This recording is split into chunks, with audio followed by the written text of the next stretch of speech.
Hello students, welcome to my YouTube channel AV tutorials.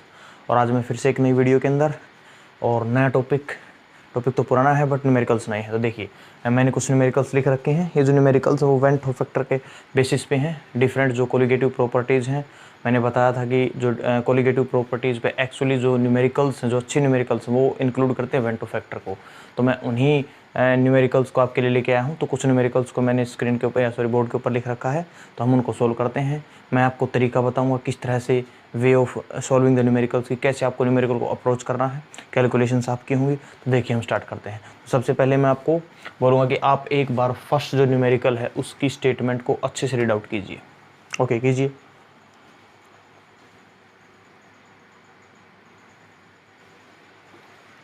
हाँ जी, होगी। Very good. तो देखिए क्या कहता है, डेल्टा टी एफ 1 मोल सॉल्यूशन। देखिए सॉल्यूशन की कंसंट्रेशन दे दी हमारे को, जो मोलैलिटी दे दी कि मोलल का मतलब मोलैलिटी हमारे को दे दी है 0.1, no problem. Of acetic acid, तो सॉल्वेंट हमारे को बता दिया, सोल्यूट बता दिया हमारे को इन बेंजीन सॉल्वेंट है, is 0.256 kelvin. Delta T F 4.1 molar solution of acid in benzene is 0.256 kelvin. तो डेल्टा टी एफ दे दिया, कितना दे दिया 0.256 kelvin, no problem. For benzene और के एफ फॉर बेंजीन, तो के एफ दे दिया बेंजीन के लिए, कितना दे दिया 5.12। ओके, केल्विन केजी पर मोल हमारे को पता है इसकी यूनिट क्या होती है। उसके बाद what conclusion can you draw about the molecular state of acetic acid in benzene. कहता है कि आपको डाटा से क्या पता लगता है, कैलकुलेट करना है कि जो अपना सोल्यूट है, सोल्यूट कौन है, एसिटिक एसिड बेंजीन के अंदर किस स्टेट में है। उसकी स्टेट बतानी है कि वो एसोसिएटेड है या फिर डिसोसिएटेड है, या ना एसोसिएटेड है ना डिसोसिएटेड है। तो इसका हमारे को डायरेक्टली मीनिंग कैसे पता लगेगा कि एसोसिएटेड है डिसोसिएटेड। तो हम अगर आई की वैल्यू कैलकुलेट करें, मैंने आपको बताया था लास्ट वीडियो के अंदर कि आई की वैल्यू अगर आ जाती है 1 से कम तो होती है एसोसिएशन, आई की वैल्यू अगर आ जाती है मोर देन 1 तो होती है डिसोसिएशन। तो अगर हम आई की वैल्यू कैलकुलेट कर ले तो हम बता देंगे कि जो सोल्यूट है वो एसोसिएटेड है फिर डिसोसिएटेड। तो देखिए हम आई की वैल्यू को निकालते हैं। हमारे को जो डाटा गिवन है वो ये गिवन है, के एफ है, डेल्टा टी एफ दे रखा है और ये दे रखी है मोलैलिटी। तो देखिए आई की वैल्यू, देखिए एक तरीका तो ये है कि मैं डेल्टा टी एफ है जो, अब इसको सीधा फॉर्मूला लगा दूं के एफ इंटू एम। देखिए ये फॉर्मूला लगाते थे हम, कब लगाते थे फॉर्मूला पहले, बट मैंने बताया था अब फॉर्मूला मॉडिफाई हो जाएगा। तो हम सीधे फॉर्मूला में इंक्लूड करते हैं आई, क्योंकि जो एसिटिक एसिड है वो एसोसिएशन भी कर सकता है डिसोसिएशन भी कर। तो आई को हमने इंक्लूड कर लिया, तो हम आई की वैल्यू निकाल लेते हैं। आई की वैल्यू कैसे निकलेगी, अब देखिए i will be equal to, देखिए डेल्टा टी एफ, और ये दोनों इधर आके डिवाइड में हो जाएंगे, के एफ इंटू एम। तो डेल्टा टी एफ की वैल्यू कितनी है, डेल्टा टी एफ की वैल्यू हम 0.256 डिवाइड बाई में के एफ की वैल्यू कितनी है 5.12 इंटू मोलैलिटी कितनी है 0.1। तो आप देख पा रहे हैं, मैं इसकी डेसिमल हटा देता हूँ और नीचे करूँगा डिवाइड बाई में 10। अब ये हो जाएगा ऊपर, तो यहाँ पे आ जाएगा 10। ओके, यहाँ पे आ जाएगा 10। तो 10 आते ही मैं इसको ये से लिख सकता हूँ। ओके, आपको पता लग गया है ये कैसे क्यों किया है मैंने जी, मैथ का कंसेप्ट है। तो अब मैं डिवाइड कर देता हूँ, कितना आ गया 1/2। तो आई हमारा आ गया 1/2। तो किससे छोटा है ये, जो आई की वैल्यू है वो स्मॉलर है किससे, 1 से। और जब आई की वैल्यू 1 से छोटी हो तो क्या होती है, एसोसिएशन। ये लास्ट वीडियो में मैं आपको बता चुका, आई की वैल्यू जब 1 से छोटी आ जाए तो क्या होती है, एसोसिएशन। तो एक तरीका तो था ये, हमने क्या किया, जो डाटा गिवन था हमने डायरेक्ट जो अपनी कोलिगेटिव प्रॉपर्टी दे रखी है उसको फॉर्मूला अप्लाई किया वेंट फैक्टर के साथ, कर लिया, कोई प्रॉब्लम नहीं है। अब हमने क्या किया, आई की वैल्यू को कैलकुलेट कर लिया, देखा आई 1 से छोटा है तो एसोसिएशन क्यों होता है, मैंने लास्ट वीडियो में बताया था। अब बात करते हैं कि दूसरा तरीका भी है इसका। दूसरा मेथड क्या है, देखिए दूसरा मेथड ये था कि हम डायरेक्ट जो हमारे को, देखिए डेल्टा टी एफ दे रखा था न्यूमेरिकल के अंदर, डेल्टा टी एफ दे रखा था, हम न्यूमेरिकल के अंदर डेल्टा टी एफ दे रखा था। तो जो न्यूमेरिकल में दे रखा है डेल्टा टी एफ वो है एक्सपेरिमेंटली ऑब्जर्व्ड, कि एक्सपेरिमेंट से क्या, अब हम कैलकुलेट भी कर लेते हैं, डेल्टा टी एफ को हम कैलकुलेट कर लेते हैं। अब कैलकुलेट कैसे करते हैं, नॉर्मल मेथड से। अब हम आई को इंक्लूड नहीं करेंगे क्योंकि एक्सपेरिमेंटल, इसको हमने एक्सपेरिमेंटल वैल्यू मान लिया, अब हम कैलकुलेट कर रहे हैं, कैसे आती, के एफ इंटू एम। अब आई को इंक्लूड नहीं करेंगे, कैलकुलेट कर रहे हैं। के एफ कितना था, के एफ है सर 5.12, मोलरिटी कितनी 0.1, कितना आता है ये आता 0.512, है ना। तो अब देखिए ये आ गई C P delta T F की कैलकुलेटेड वैल्यू, ये आ गई डेल्टा टी एफ की वैल्यू एक्सपेरिमेंटल, और आई की वैल्यू क्या होती है, जो कोलिगेटिव प्रॉपर्टी है उसकी कैसी वैल्यू एक्सपेरिमेंटल, डिवाइड बाई में कोलिगेटिव प्रॉपर्टी की कैसी वैल्यू कैलकुलेटेड। तो एक्सपेरिमेंटल न्यूमेरिकल में दे रखी थी 0.256, कैलकुलेट हमने कर ली बिना वेंट ऑफ फैक्टर के, क्योंकि ऑब्जर्व तो हमने ये ले ली। अब हम इसको कैलकुलेट कर रहे हैं सिंपल, अब वेंट ऑफ फैक्टर को इंक्लूड नहीं करेंगे। तो अब कितना आ जाता है यहाँ पे 0.512, डिवाइड करते अब भी कितना आ गया 1/2। तो ये तरीका भी था। तो आपका जो मन करे वो तरीका लगाइए, चाहे आप ये मेथड लगाइए चाहे वो मेथड लगाइए, दोनों से आंसर सेम आता है। तो एक न्यूमेरिकल को करने के अलग अलग तरीके हो सकते हैं, आपको जो अच्छा लगे वो कीजिए। तो मैंने दोनों ही तरीके बताए। वहाँ पे मैंने वेंट ऑफ फैक्टर को इंक्लूड किया था क्योंकि हमने डायरेक्ट फॉर्मूला लगाया था। अब हमने क्या किया, हमने इसको मान लिया ऑब्जर्व्ड, न्यूमेरिकल में दे रखी है एक्सपेरिमेंटल वैल्यू है, उसको हमने अलग रखा। अब हम करते हैं कैलकुलेटेड। कैलकुलेट कैसे करते हैं, के एफ इंटू एम, आई को इंक्लूड नहीं करेंगे। अब आई कैसे निकलता है, एक्सपेरिमेंटल डिवाइड बाई में कैलकुलेटेड, कर दिया आंसर आ गया। तो इस तरह से आंसर निकाल सकते हो। फर्स्ट न्यूमेरिकल वेरी इजी था, आई होप आपको समझ आया होगा, आपने नोट भी कर लिया है। तो देखिए दूसरे न्यूमेरिकल की तरफ चलते हैं हम। ध्यान से आप न्यूमेरिकल को पढ़िए, क्योंकि देखिए न्यूमेरिकल्स का जो आंसर है, जब हम न्यूमेरिकल्स को सॉल्व करते हैं ना एग्जाम में, हम क्या करते हैं, हम ऐसे देखते हैं, अरे कभी उधर देखते हैं कभी इधर देखते हैं, है ना, छत पे न्यूमेरिकल का आंसर ढूंढते हैं, बट वहाँ नहीं होता है, दीवारों पे नहीं होता है। एक्चुअल में हम ऐसे ऐसे देखने की बजाय हम देखें स्टेटमेंट को। स्टेटमेंट को जितना ध्यान से पढ़ोगे आपका न्यूमेरिकल सॉल्व हो जाएगा, अगर आपका वो बेसिक फॉर्मूले लाना है तो। देखिए सेकंड स्टेटमेंट को हम पढ़ते हैं, 2 gram of benzoic acid, benzoic acid के 2 ग्राम, और बेंजोइक एसिड का जो मोलर मास है 120 ग्राम पर मोल है, is dissolve in 25 gram of benzene, 25 gram benzene के अंदर डिजोल्व कर रखा है। शोज दिखाइए, शोज दिखाता है a delta T F depression in freezing point, कितना दिखाता है 1.62 केल्विन, कि जब इतना बेंजोइक एसिड इतने बेंजीन में डिजोल्व किया तो delta T F freezing point कम हो गया 1/62 केल्विन से। अब K F for benzene is 4.9 kelvin, benzene के लिए के एफ की वैल्यू दे दी। व्हाट इज परसेंट एसोसिएशन, देखिए पूछा जा रहा है परसेंट एसोसिएशन। तो परसेंट एसोसिएशन मीन्स कितना एसोसिएट हुआ, मीन्स हमारे से पूछ रहा है डिग्री ऑफ एसोसिएशन, और वो भी किस में, परसेंटेज में। तो ये पूछा है of the acid if it form dimer, जबकि इसने क्या बना रखे हैं डाइमर, मीन्स 2 यूनिट, ये इंपॉर्टेंट चीज़ है, 2 यूनिट 2 मोनोमर मिलके एक डाइमर बना रहे हैं, 2 छोटी छोटी यूनिट मिलके एक बड़ी बना रही है। मीन्स कंडीशन क्या है कि एसिटिक एसिड का एक मॉलिक्यूल, एसिटिक एसिड का दूसरा मॉलिक्यूल, और इन्होंने बना लिया डाइमर, है ना, 2 के मिलने से 1 बन गया, तो इसको बोलते हैं डाइमराइजेशन। तो इसने बनाया है डाइमर, इसने बनाया है डाइमर। तो अब पूछ रहा है कि कितने, क्या जितने मॉलिक्यूल एसिटिक एसिड थे, एसिटिक एसिड के थे, वो सारे के सारे ऐड होके डाइमर बना चुके हैं, या कुछ ने एसोसिएशन की है, तो कितने फ्रैक्शन ने की है, वही तो होता है अल्फा। तो हम निकालते हैं, कैसे निकालेंगे हम इसको, देखिए इसका भी तरीका, हम जो गिवन चीज़ है वो लिख लेते हैं। देखिए बेंजोइक एसिड सोल्यूट है, तो सोल्यूट के मास को हम क्या किससे डिनोट करते हैं, W2 से, कितना है 2 ग्राम। अब कौन है बेंजीन, बेंजीन 25 ग्राम, तो हम सोलवेंट को 1 से डिनोट करते हैं, तो इसका मास कितना आ गया 25 gram, no problem, okay. Shows delta T F, delta T F की वैल्यू दे दी, कितनी दे दी 1.62 केल्विन। उसके बाद K F for benzene, K F दे दिया, कोई दिक्कत नहीं है, 4.9 केल्विन, कितना दे दिया 4.9 kelvin. What is percent association of the acid, निकालना क्या है परसेंटेज अल्फा, और कौन सी एसोसिएशन की, तो ये निकालनी है हमारे को, ये चीज़ें निकालनी है। तो देखिए क्या मैंने कुछ गलत लिख दिया, आप एक बार बोर्ड पे देखिए क्या कुछ मैंने गलत लिखा है, जो जो चीज़ें आपको गिवन है क्या वो मैंने वही चीज़ें लिखी हैं, देखिए एक बार ध्यान से। हाँ जी, तो आपने चेक कर ली, ओके वैल्यू सही है। तो देखिए हम एक यहाँ पे हमने मिस्टेक कर दी है, के एफ की जो यूनिट्स होती हैं वो होती केल्विन केजी पर मोल, ओके अब सही है। तो अब हम देखते हैं हमारे को निकाला अल्फा ऑफ एसोसिएशन। अब अल्फा ऑफ एसोसिएशन का जो फॉर्मूला मैंने आपको बताया था वो बताया था I-1 डिवाइड बाई में 1 - n-1, ये मैंने आपको फॉर्मूला करवाया था अल्फा एसोसिएशन के लिए। तो मीन्स हमारे को चाहिए आई अब कैसे निकालें, देखिए डेल्टा टी एफ दे रखा है, हम इसी को इसका यूज़ करके निकाल लेते हैं।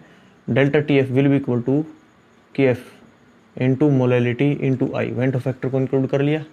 अब आई कैसे निकले, ये दे रखा है, ये भी दे रखा, मोलैलिटी नहीं दे रहा तो मोलैलिटी निकाल लेते हैं।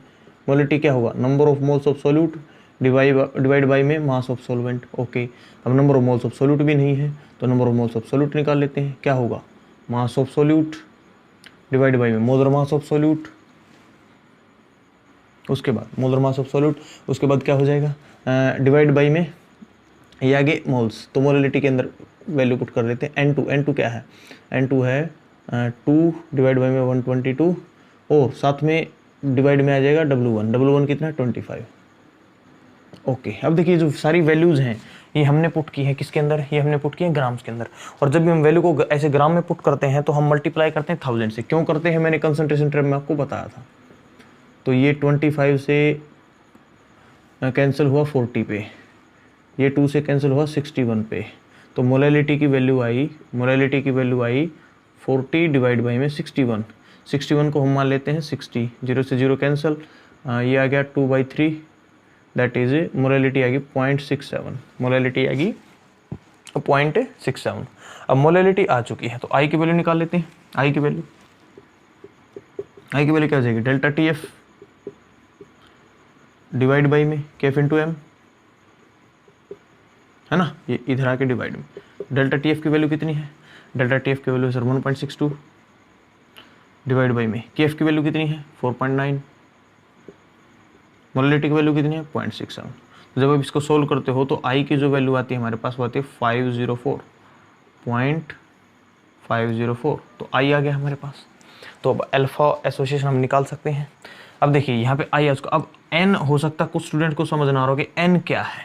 देखिए डिसोसिएशन के केस में एन क्या था कि एक फॉर्मूला यूनिट सोल्यूट से कितने मोल्स बनते थे। जैसे डिसोसिएशन में NaCl टूटता है, 100% डिसोसिएशन मानते हैं हमें, Na positive plus Cl negative, तो एक के बनने से कितने बने 2, तो n की वैल्यू हो जाती है 2। अब एसोसिएशन में क्या होगा, एसोसिएशन में देखिए जितने मोल्स जुड़ेंगे, यहाँ पे टूटने से जितने बने हैं, अब यहाँ पे कितने जुड़ेंगे, तो डाइमर बनाना है। डाइमर कितने यूनिट से बनेगा 2 से, तो 2 यूनिट जुड़ेंगे, इसलिए n की वैल्यू हो जाएगी 2। जितनी यूनिट जुड़ेंगी एसोसिएशन केस में, जितने यूनिट से मिलके बनाएंगी पॉलीमर को, वो हो जाएगी n की वैल्यू। तो यहाँ पे 2 यूनिट्स जुड़ के मिलके या ज्वाइन करके बनाएंगी एक को, तो n की वैल्यू हो जाएगी 2। देयरफॉर यहाँ पे जो n की वैल्यू है वो हो जाएगी 2। तो वैल्यू पुट करते हैं इस फॉर्मूले के अंदर। i की वैल्यू कितनी है 0.5, देखिए 0.4 को हम नहीं करते 0.5 मान लेते हैं, राउंड ऑफ कर लिया हमने, -1 डिवाइड बाई में ये है 1, n की वैल्यू 2 -1। अच्छा नीचे वाले टर्म को सोल्व, देखिए ऊपर वाले को टर्म करते हैं तो ये आ जाएगा माइनस का 0.5, नो प्रॉब्लम। इसको सोल्व करते हैं तो 2 यहाँ पे ऊपर -2 है ना, -2। ओके, तो ये यहाँ पे क्या आ जाएगा माइनस का 1, 2 कहाँ चला जाएगा इधर, 2 कहाँ चला जाएगा इधर, तो नीचे क्या रहेगा माइनस का 1, माइनस से माइनस कैंसिल, कितना आ गया ये 2 × 5 1, 2 × 0.5 1, तो अल्फ़ा, देयरफॉर जो अल्फ़ा थी एसोसिएशन की कितनी आ गई, वो आ गई सर 1। तो अल्फ़ा 1 जब आ जाए तो मीन्स जो dissociation percentage dissociation, percent alpha क्या हो जाएगी 100%, है ना, परसेंट अल्फ़ा कितनी हो जाएगी 100%। तो इस तरह से हमने निकाला, इस तरह से हमने निकाला इस न्यूमेरिकल को। हमने पहले आई की वैल्यू निकाली CP का यूज़ करके, वेंट फैक्टर को इंक्लूड करके, मोलैलिटी नहीं थी मोलैलिटी निकाल ली। फिर आई की वैल्यू करने के बाद n क्या है मैंने बताया, जितने यूनिट्स जुड़ रही हैं डाइमर बनाने के लिए कितनी की जरूरत पड़ेगी 2 की, तो n की वैल्यू हो जाएगी 2। n की वैल्यू पुट की, सोल्व किया, आंसर आ गया। अब देखिए इस न्यूमेरिकल को यहाँ से आगे तो ये सेम ही है, आगे भी दूसरा तरीका है कि हम वो ग्राफ बनाएं, बट अगर फॉर्मूला लेना है तो फॉर्मूले से छोटा है। अब देखिए यहाँ तक आई की वैल्यू निकालने का दूसरा तरीका भी है, जो बुक्स के अंदर दिया होता है आई की वैल्यू निकालने का दूसरा तरीका। तो देखिए कैसे निकालते हैं हम आई की वैल्यू को, न्यूमेरिकल हो चुका है, अब दूसरा तरीका मैं आपको बता रहा हूँ, सेकंड मेथड। आई की वैल्यू कैसे भी तो निकाला जा सकता है, I is equal to molecular mass, कैसा कैलकुलेटेड डिवाइड बाई में मोलिकुलर मास कैसा एक्सपेरिमेंटली ऑब्जर्व। तो अब कैलकुलेट कैसे करते हैं हम फॉर्मूले से, देखिए फॉर्मूले से अगर कैलकुलेट करते तो कितना आएगा 122, अब अगर हमारे को ये एक्सपेरिमेंटल वैल्यू मिल जाए, एक्सपेरिमेंटल वैल्यू कैसे निकालते हैं, जो डाटा है उसी से निकालते हैं, तो m2 निकाल लेते हैं। अब m2 निकालने का फॉर्मूला मैंने आपको करवा रखा है, kf into W2 divide by में W1 into delta TF into 1000। ये फॉर्मूला मैंने आपको करवाया है। क्या मैंने फॉर्मूला नहीं करवाया है, ये फॉर्मूला मैंने आपको करवाया है। तो इस फॉर्मूले से हम m2 की वैल्यू निकाल लेते हैं। तो देखिए फॉर्मूले से m2 की वैल्यू निकाल रहे हैं तो कैलकुलेटेड आएगी, सॉरी ये देखिए। अब जो डाटा है, क्या ये हमने अपने आप से मान रखा, नहीं, ये हमारे को एक्सपेरिमेंट से हमारे को मिला है डाटा। तो अब जो वैल्यू निकालेंगे वो एक्सपेरिमेंटल आएगी, फॉर्मूले से जो निकाली वो कैलकुलेटेड थी, तो अब जो वैल्यू निकाली वो एक्सपेरिमेंटल आएगी। तो एक्सपेरिमेंटल वैल्यू निकाल लेते हैं। केएफ की वैल्यू कितनी है, केएफ की वैल्यू है सर 4.9, W2 कितना है 2, W1 कितना है 25, डेल्टा TF की वैल्यू कितनी है 1.62 इंटू में 1000। तो यहाँ से भी जब आप m2 की वैल्यू निकालते हो तो ये आएगी 242 ग्राम पर मोल। कितनी आएगी, अप्रोक्सीमेटली 242 ग्राम पर मोल। तो ये एक्सपेरिमेंटल वैल्यू आएगी। देखिए मोलिकुलर मास ऑफ सॉल्यूट कैसी, एक्सपेरिमेंटल। तो इसको हम डिवाइड करते हैं 242 से, तो अप्रोक्सीमेटली आंसर आएगा फिर से वही 0.504। तो आई की वैल्यू फिर से क्या आएगी 0.504। तो आई की जो वैल्यू है वो निकालने के अलग अलग तरीके हैं, बुक्स में हो सकता है ये दिया हो, मैंने आपको एक दूसरा तरीका भी बताया। जो भी मेथड आपको अच्छा लगे वो आप कर लीजिए। तो आई होप आपको ये न्यूमेरिकल क्लियर हुआ होगा, दोनों में से किसी एक मेथड से तो जरूर। ओके, तो देखिए चलो चलते हैं हम नेक्स्ट न्यूमेरिकल की तरफ। तो थर्ड न्यूमेरिकल को तब तक आप रीड आउट कीजिए। थर्ड न्यूमेरिकल को रीड आउट कीजिए, बहुत अच्छे, वेरी गुड। देखिए क्या ये third numerical, calculate the TB of 1 molar aqua solution. 1 molar aqua solution है, देखिए कंसंट्रेशन हमारे को बता दी। 1 मोलर कैसा सॉल्यूशन, एक्वस मींस जो सॉल्वेंट है वो कौन है, वाटर।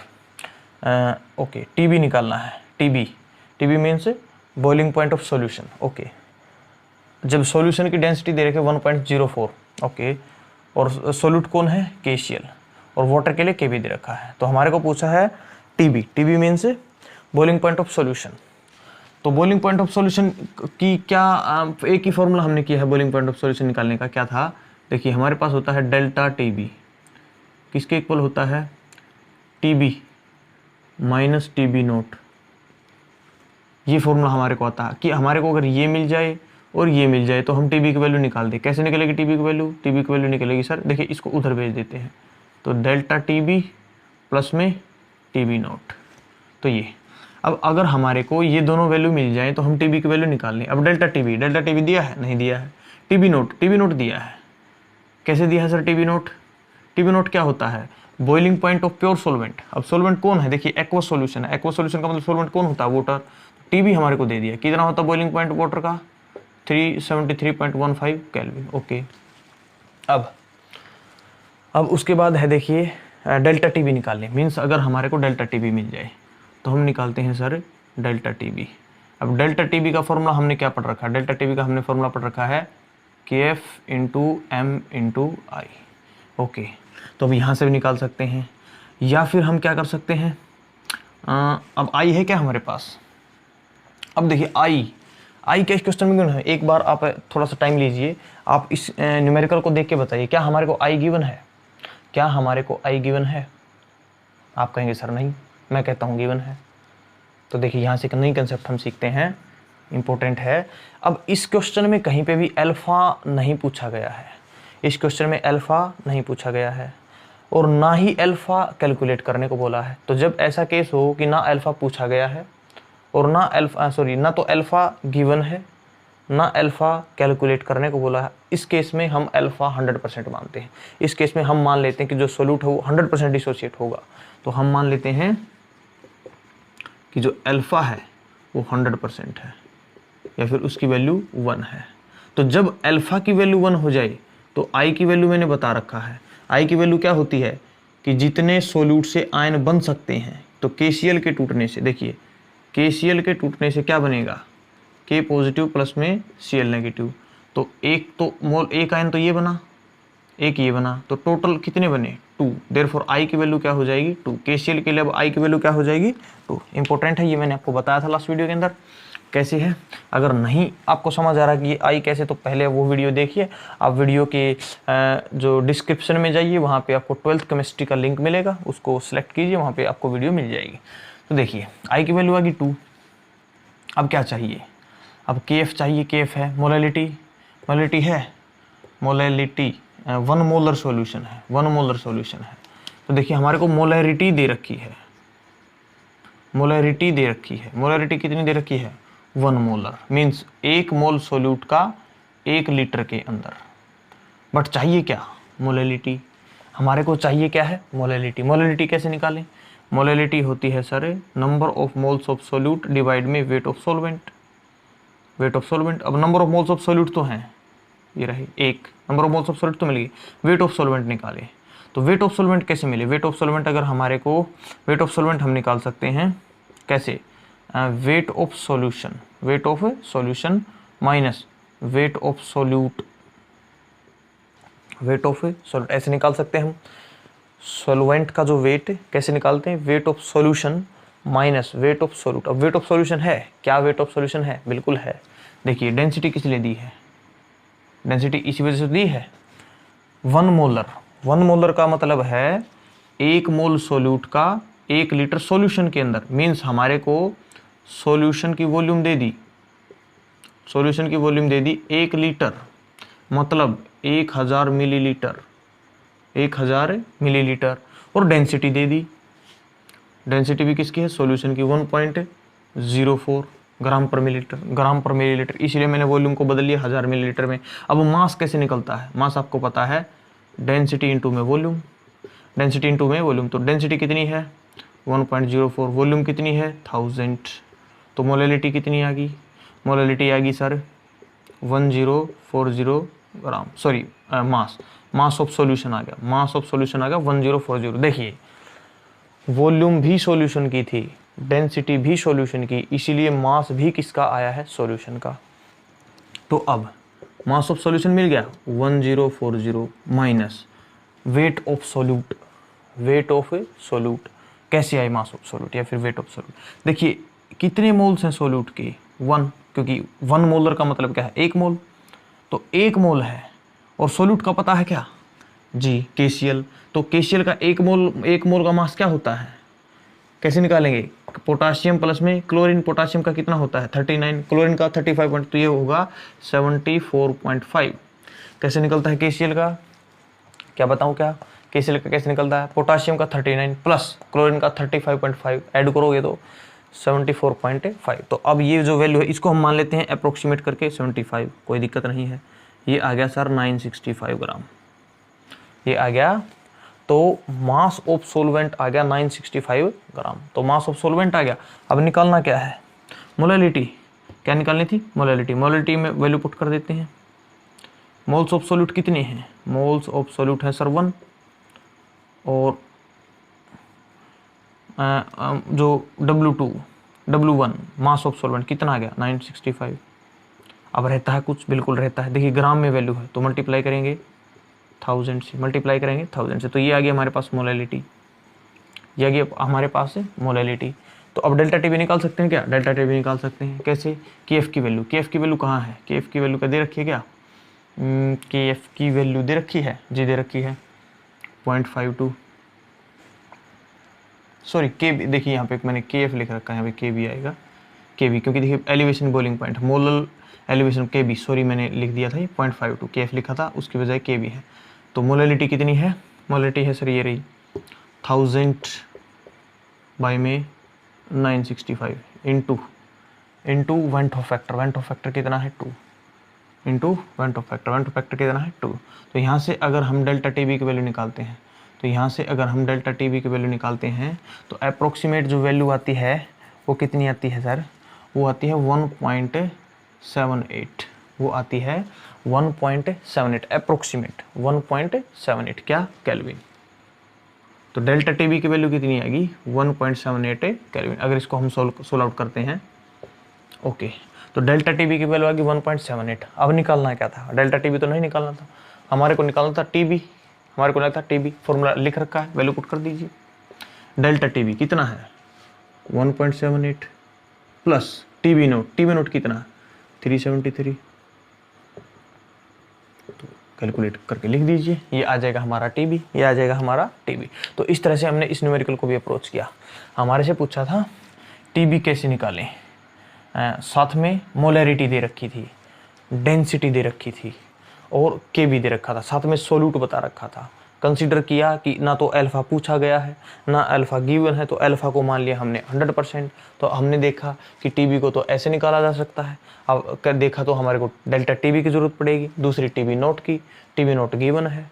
डेल्टा टीबी कैसे निकाले, डेल्टा टीबी इस तरह से निकाले। अब इसको निकालने के लिए किसकी ज़रूरत पड़ी, एम की। एम कैसे निकाला, एम हमने इस तरह से निकाला। देखिए यहाँ पे इंपॉर्टेंट पॉइंट है, एम कैसे निकाला, M molality, number of moles of solute divide by में मास ऑफ सोलवेंट। तो number of moles of solute चाहिए थे, number of moles of solute कहाँ से मिल गए, मोलैरिटी से। 1 मोलर का मतलब 1 मोल 1 लीटर में, तो number of moles of solute तो मिल गए 1।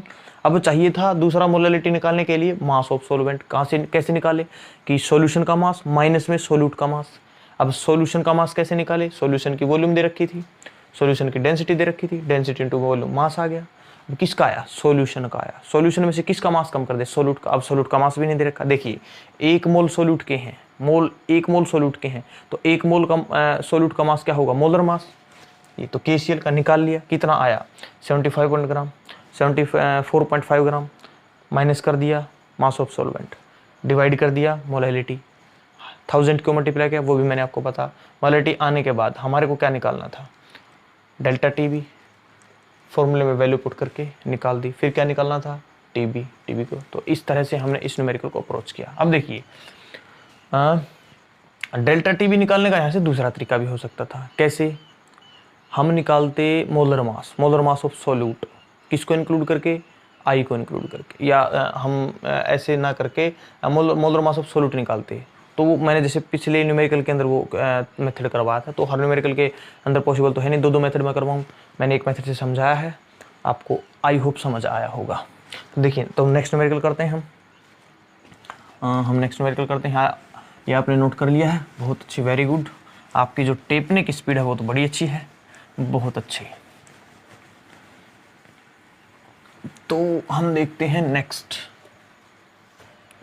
देखते हैं ये नेक्स्ट न्यूमेरिकल। देखिए क्वेश्चन नंबर 4। तो करिए, एक बार पढ़िए इसको। ओके, पढ़ लिया आपने, हाँ जी बहुत अच्छे। ओके, तो देखिए कह रहा है KI and sucrose, potassium iodide और सक्रोज सॉल्यूशन, दोनों का सॉल्यूशन है विद 0.1 मोलर कंसंट्रेशन, दोनों की कंसंट्रेशन 0.1 मोलर है।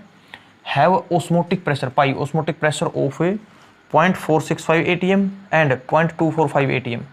कि KI का ATM ऑस्मोटिक प्रेशर ये है, सक्रोज का ऑस्मोटिक प्रेशर ये है, दोनों की कंसंट्रेशन ये है। अब कहता क्या है, find the went Hoff factor of KI, potassium iodide का वेंट होफ फैक्टर निकालें and it's degree of dissociation. तो देखिए बता दिया है क्या करता है, डिसोसिएशन, डिग्री ऑफ डिसोसिएशन। तो 2 चीज़ें निकालनी है।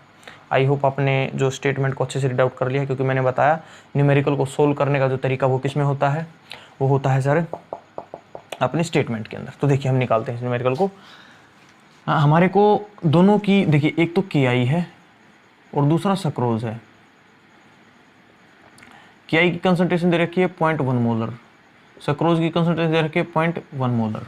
दूसरा ही दोनों का ऑस्मोटिक प्रेशर भी दे रखा है। इसका ऑस्मोटिक प्रेशर कितना दे रखा है, KI का है सर 0.465 ATM और इसका ATM भी दे रखा, इसका ऑस्मोटिक प्रेशर भी दे रखा है 0.265 ATM। दोनों का ऑस्मोटिक 45 है, 0.245 है।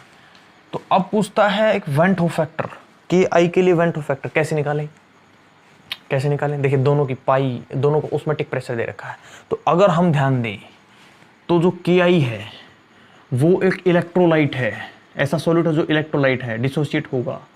लेकिन सक्रोज तो नहीं होगा, इसलिए जो सक्रोज के अंदर पाई है, जो ऑस्मोटिक प्रेशर है किसका, हम लिख लेते दोनों का ऑस्मोटिक प्रेशर किसके लिए, पोटाशियम आयोडाइड के लिए। इसका जो फॉर्मूला बनेगा वो क्या बनेगा, वो बनेगा सर C/R/T। क्या कुछ रहता है, बिल्कुल रहता है। देखिए इलेक्ट्रोलाइट है KI, इसीलिए इसके फॉर्मूले में इंक्लूड होगा वेंट होफ फैक्टर। बट जो ऑस्मोटिक प्रेशर, किसका ऑस्मोटिक प्रेशर? सक्रोज का। उसका फॉर्मूला क्या बनेगा? उसका फॉर्मूला बनेगा C/R/T, C/R/T। अब ये आई को इंक्लूड नहीं करेगा क्योंकि ना तो ये एसोसिएट होता है ना ये डिसोसिएट होता है, तो आई का कोई वजूद ही नहीं है यहाँ पे। तो अब देखिए अगर हम दोनों को डिवाइड कर दें, क्यों? हमारे को आई की वैल्यू चाहिए, तो देखिए C से C कैंसिल, क्यों? दोनों की 0.1 मोलर है, 0.1 कैंसिल हो जाएगी। R दोनों के लिए कांस्टेंट है, टेम्परेचर दोनों के लिए कांस्टेंट है, तो मीन्स क्या है? Osmotic pressure of KI divide by में osmotic pressure sucrose will be equal to I. तो आई की फॉर्मूले, आई का वैल्यू आएगी। Osmotic pressure of potassium iodide कितना है? 0.46 डिवाइड बाई में ऑस्मोटिक प्रेशर ऑफ सक्रोज कितना है? 0.245। ये अप्रोक्सीमेट आ जाएगा 1.9। तो आई की जो वैल्यू आएगी वो कितनी आएगी? 1.9। आई की वैल्यू कितनी आएगी? 1.9। अब निकालना क्या था? अब निकालना है sir it's degree of dissociation, निकालना है अल्फा, वो भी किसकी? डिसोसिएशन की। अब अल्फा डिसोसिएशन का फॉर्मूला मैंने आपको बताया था I-1 डिवाइड बाई में N-1। अल्फा जो डिसोसिएशन का फॉर्मूला मैंने आपको बताया था I-1 डिवाइड बाई में N-1। अब N यहाँ पे क्या है? N यहाँ पे क्या है? N क्या है? जितने आयंस बनने हैं, किसके टूटने से? सोल्यूट के टूटने से। सोल्यूट कौन है? KI। सोल्यूट कौन है? KI। तो KI जब टूटेगा तो क्या क्या बनेगा? K positive I negative. क्या बनेगा? K positive I negative. तो दो आयंस बनने हैं, मीन्स I की वैल्यू क्या है? देखिए KI अगर डिसोसिएट होता है तो K positive plus I negative, दो आयन बने, इसलिए जो I की वैल्यू हो जाएगी वो कितनी हो जाएगी? 2। तो I आ गया, निकाल लेते हैं। I की वैल्यू 2 -1, N की वैल्यू I की वैल्यू तो ये है 1.9, I की वैल्यू 1.9, N की वैल्यू थी वो जो मैंने अभी बताई। N कितने आयंस बनेंगे? वो है 2। तो N है यहाँ पे, N की वैल्यू क्या है? 2। N की वैल्यू क्या है? 2। I की वैल्यू भी ऐसी आती है, बट वो आती है अल्फा जब 100% हो, बट हम अल्फा ही निकाल रहे हैं। सॉरी मेरे से मिस्टेक हुई है, अल्फा ये N की वैल्यू है, N। तो N की वैल्यू आएगी 2 माइनस में 1, ऊपर कितना बचा? बचा सर 0.9, ऊपर बचा 0.9, नीचे कितना बचा? 1। तो मीन्स अल्फा डिसोसिएशन की वैल्यू कितनी आएगी? 0.9। 0.9 का मीन्स 90%। तो अल्फा डिसोसिएशन की वैल्यू आएगी 90%। That is the required answer. तो देखिए इस तरह से इस न्यूमेरिकल को भी हमने अप्रोच किया। किस तरह से किया है मैंने आपको बताया कि हमारे को दो कोलिगेटिव प्रॉपर्टीज की वैल्यू दे रखी है। एक कोलिगेटिव प्रॉपर्टी ऐसी है जिसको आई को इंक्लूड करती है, दूसरी की नहीं, क्योंकि उसका जो सोल्यूट था वो नॉन इलेक्ट्रोलाइट था, नॉन डिसोसिएटिंग था, नॉन एसोसिएटिंग था। ये डिसोसिएटिंग था, तो इसमें आई इंक्लूड होना था, इसमें आई इंक्लूड नहीं होना था। दोनों की इक्वेशन हमने बनाई, तीन चीज़ें कैंसिल हुई, आई की वैल्यू आ गई। आई की वैल्यू आते ही एन की वैल्यू को पता लग गया, आई की वैल्यू है, एन की वैल्यू है, फॉर्मूला पुट की, हमारे पास अल्फा डिसोसिएशन आ गया 0.9 का मतलब 90%। तो ये थे न्यूमेरिकल्स। तो मैंने अभी आपको 4 न्यूमेरिकल्स करवाए हैं। आई होप आपको ये समझ आए होंगे। हम आगे न्यूमेरिकल्स करते हैं। तो देखिए आगे न्यूमेरिकल्स क्या हैं।